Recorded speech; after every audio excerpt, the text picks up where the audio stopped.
The presiding officers of Parliament met this morning to consider various reports on options available for business continuity for Parliament's work, including most urgently the hosting of the State of the Nation address.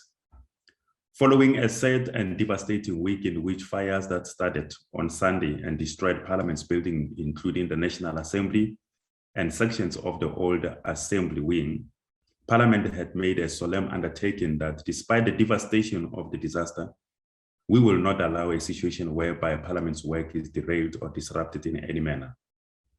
In line with this undertaking, Parliament reaffirms its readiness to host the State of the Nation address on Thursday, 10 February 2022 at 7 p.m. The fires, which firefighters battled against for 70 hours, severely damaged the National Assembly building, including the destruction of the National Assembly chamber, where official sittings of the National Assembly and joint sittings of the two houses of Parliament are conducted in terms of the joint rules as well as the rules of Parliament respectively. The extensive damage have necessitated that the institution must find an alternative venue of site to host this important event in the parliamentary calendar and our country. Since Monday, the presiding officers of Parliament have been working around the clock to find a conducive venue to host these upcoming events. The National Assembly Chamber was a building with great historical significance and rich heritage, and represented the evolution of our Parliament from apartheid to democracy. It was there that members of Parliament met to pass laws, take binding decisions, hear important announcements, and host the joint sittings of the two houses of Parliament, the National Assembly, and the National Council of Provinces. Parliament must find a suitable venue for the President of the Republic of South Africa, Mr. Cyril Ramaphosa, to deliver the 2022 State of the Nation address. SONA is the only occasion that brings together the three arms of the state, which, as we know, is the legislature, the executive, and the judiciary under one roof. The presiding officers are grateful to the Western Cape Provincial Government and the City of Cape Town for coming forward with offers for the use of their venues for the business of Parliament. The province and the city had offered the use of the Cape Town International Convention Centre, the City Council chambers, as well as the City Hall. In this regard, after a great deal of consideration, following a thorough on-site inspection of alternative places, we have decided, the presiding officers have decided that the most suitable facility that meets our requirement. We are therefore pleased to announce that the 2022 State of the Nation address will be held at the Cape Town City Hall.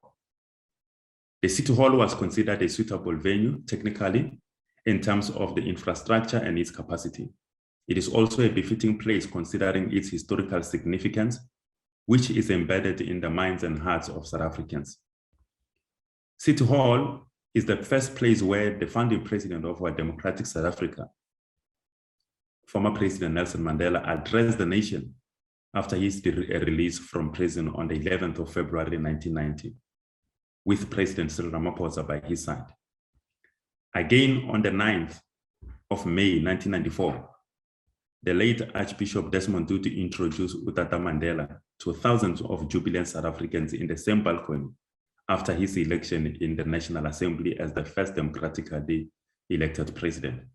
In this regard, President Cyril Ramaphosa will address the nation from the City Hall, 32 years since that historic occasion in 1919.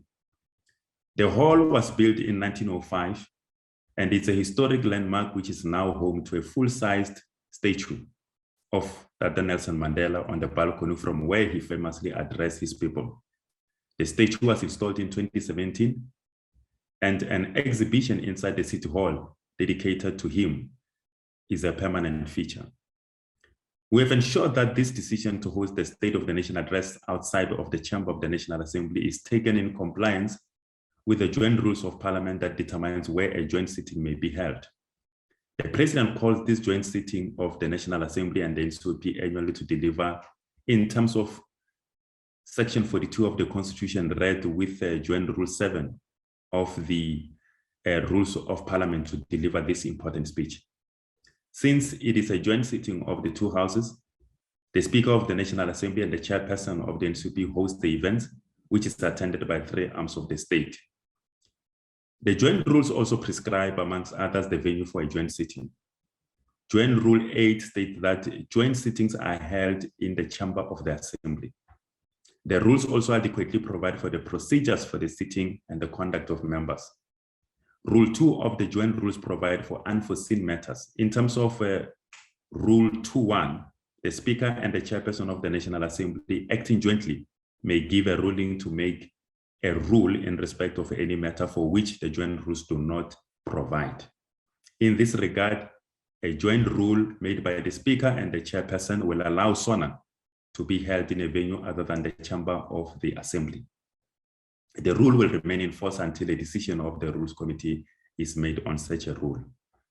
Section 2 of the Powers and Privileges and Immunities of Parliament and Provincial Legislatures Act defines the precincts of Parliament as any area of land and every building or part of a building under Parliament's control, including chambers, including the committee rooms, etc., that the Parliament's business is conducted in, and in connection with the proceedings of Parliament, that this may be used. Section 2.2 provides that where a house or a committee convenes beyond the seat of Parliament, this act applies as if the premises where the house or committee is sitting were within the precincts of Parliament. Therefore, Section 2 of the Act provides allowance for any business of Parliament to be conducted elsewhere. Section 3 of the Act reinforces that the precincts control vests with the Speaker and the chairperson, irrespective of the venue. The presiding officers are therefore looking forward to a successful State of the Nation address. And South Africans, of course, as we know, we are resilient people. We have overcome many difficulties in the past. Therefore, we'll rise from these ashes and rebuild, restore, renew, and march forward in our continuous endeavor to build a democratic, non-racial, non-sexist, united, and prosperous society we all aspire.